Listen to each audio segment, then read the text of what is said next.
Jafar, pria 46 tahun asal Pidi, telah menderita lumpuh sejak 10 tahun lalu.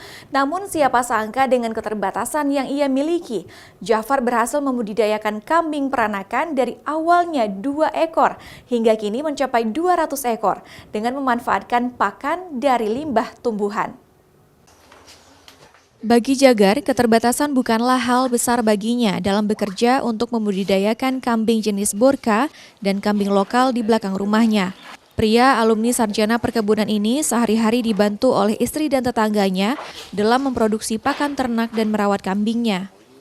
Kini kambingnya telah mencapai lebih kurang 200 ekor, baik yang diperjualbelikan dengan harga paling kecil 3 juta rupiah serta untuk peranakan. Pakan sendiri diolah dari limbah tumbuhan seperti batang jagung, sagu, jerami, serta sejumlah bahan baku lainnya untuk pengolahan pakan ternak. Jafar mengaku banyak pihak yang mendukungnya untuk terus mengembangkan usahanya.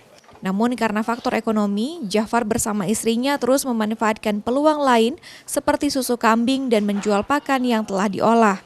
Karena dengan pemeliharaan kambing teknik fermentasi ini kita tidak butuh banyak tenaga, tapi lebih banyak butuh pikiran dari limbah pertanian, perkebunan, juga industri. Contohnya ampas tahu misalnya, kulit ubi, pelepah sawit.